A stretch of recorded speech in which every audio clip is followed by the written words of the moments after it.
the original title for the show was the Hamilton Mixtape, and that's actually the most autobiographical part of it, because that's how I approach writing a score. It's, I'm making you a mixtape, and this is to show you how much I like you and how much I love you. The way we used to, the way I used to make 90-minute MacDowell cassettes for girls in high school, and.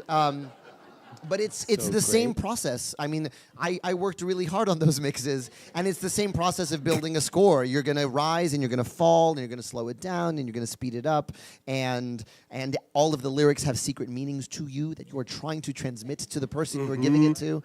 And but I believe that the music of your teenage years is always going to be the most important to you for the rest of your life. Like, I love listening to new music, and I'm always trying to listen to new music, but I'm calcified in early 90s hip-hop. That was where I figured out who I was. And when I read Hamilton's book and realized, I knew what everyone else knows.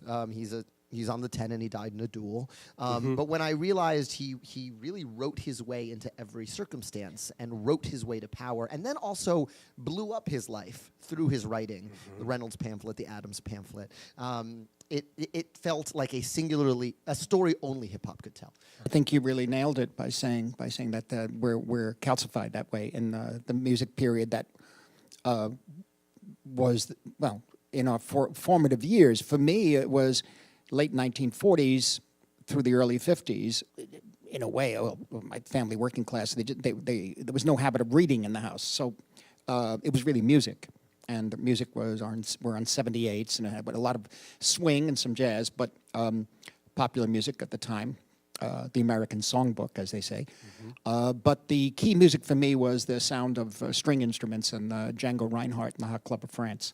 And as a child, I'd play these over and over, and I was always stuck in the house because of asthma. I was not allowed to go out or do it.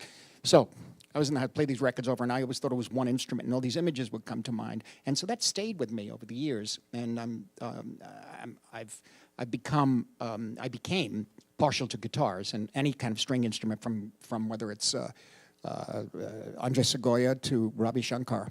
The first time I heard that sitar in Pate Panchali, it was stunning. The music cues are still in my head.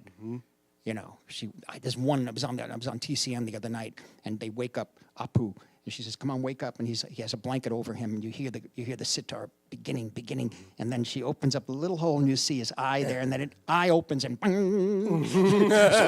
who are these guys? Where do I get this music? And I found it in Sam Goody's on 49th Street. I did, man. I did. Yes, exactly.